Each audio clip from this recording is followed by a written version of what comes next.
Good evening. Thank you for coming.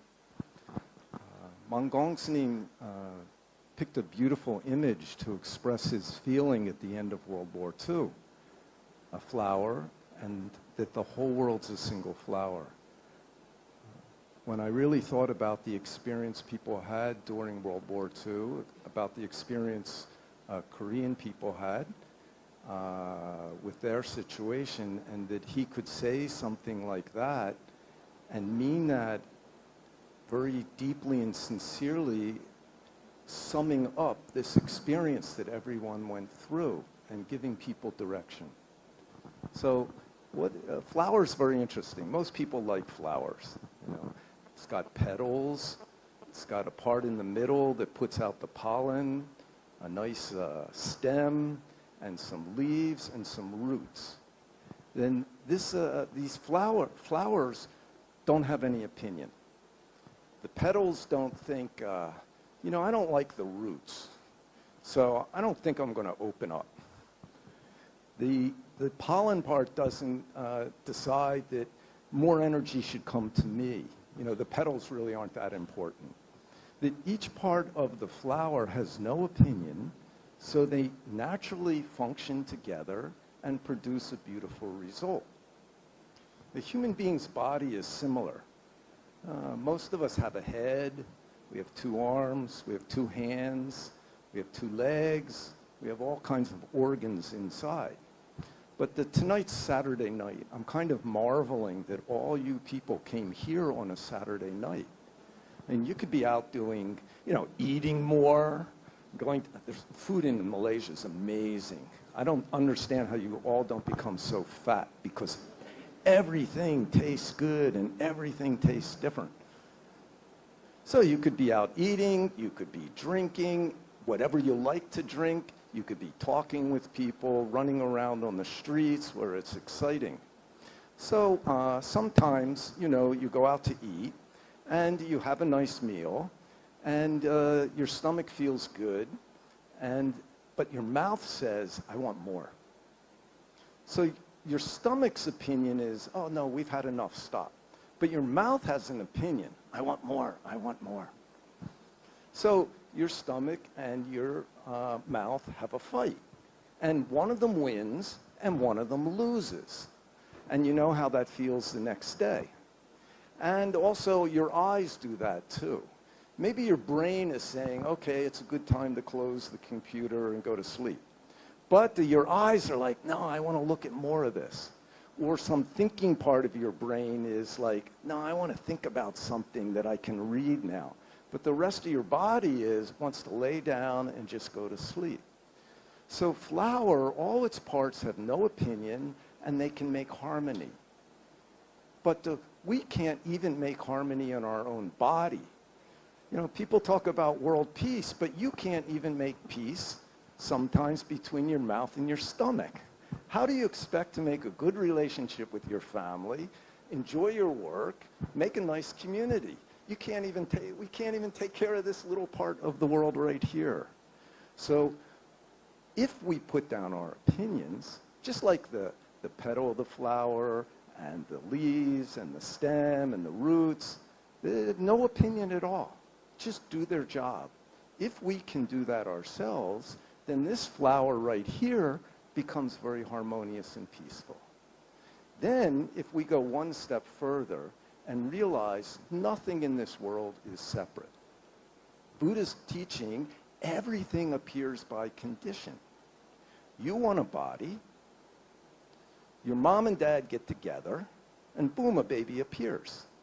If you didn't want a body, you wouldn't come out. If your mom and dad don't get together, you also don't come out. So all of this stuff is connected. Everything is connected. It's not a beautiful idea the world's a single flower. It is a single flower. And even those that we run into that we don't like or wish weren't part of our world, everything's created by cause and effect. Everything that appears in our life is created by our cause and effect. So we all have this intimate relationship with each other. If we realize that, then why hate another part of it? Why get angry? If we develop some wisdom, then we can connect with each part of our flower that appears and learn how to make harmony with it. Our body, our social relationships, even the person you have a car accident with. That's not an accident. That's before life karma. If we really realize that, then we can deal with it in a very smooth and harmonious way. So this teaching is amazing. It's so penetrating. And it really talks about the nature of this whole life. And it's not an image of, oh, this sounds so nice. It's the way things actually are. And if we can look back at ourselves and begin to see all the opinions we have, our eyes and our hands have different opinions. Myself and my parents have a different opinion. Me and the boss, human beings and nature. Human beings and nature have big different opinions. So human beings cannot function together with nature. We think this universe is made for us. So any animal that's alive, no problem. I kill it and eat it. It's no problem. I'm stronger. What happens when somebody's stronger than us? Then it's a problem. So we all know now that human beings are getting to a point where this in nature and humans are in big trouble. It hasn't really hit yet. We're heading there.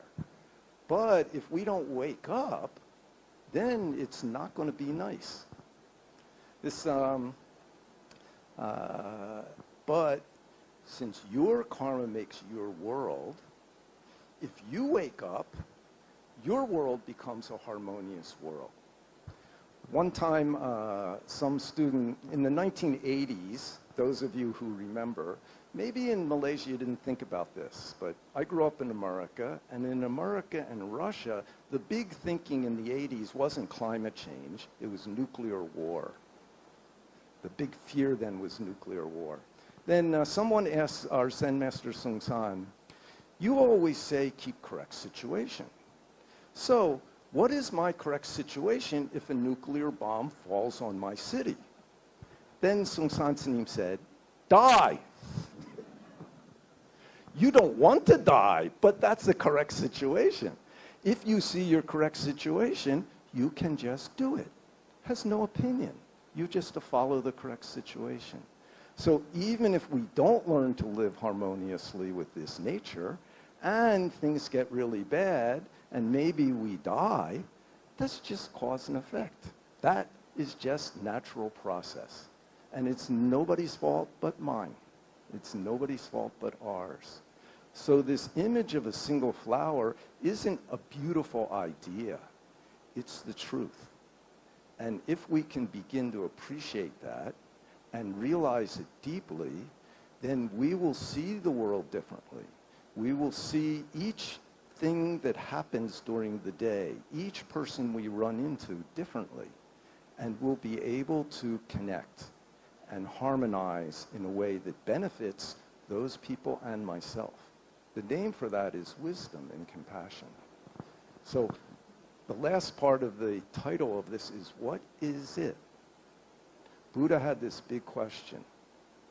Everything has life and death. Even I'm a king, I'll have life and death, and I can't even control it for my kingdom. So what is this I? Then he didn't know. And he just kept this mind that doesn't know for 6 years. Don't know is sitting, don't know is walking, don't know is going in the water, don't know is thinking about, I was really stupid to leave my wife and kids. Maybe he thought that sometimes. But he kept this don't know mind and just did what he was doing. Then one day his mind also became one with the universe. Then it's still benefiting us. All of us can do that. And then we have the ability and wisdom inside to make harmony with each situation we come into. It's not dependent on our opinion. So even when you get a result you might not like, if we see it clearly, it's not bad. It's just natural process. It's part of our flower. And then we can really experience the world in the way that Mangang Sanim could look at the world. And that's a treasure. That's better than anything. We have that ability to do that. So when I've heard this phrase many years, but I have to say, as I reflect on it, it has more and more meaning to me. And I'm glad that Chunwen Sanim and the people at Hobeng have decided that we'd make a theme of that tonight and share that with everyone. So thank you again for coming.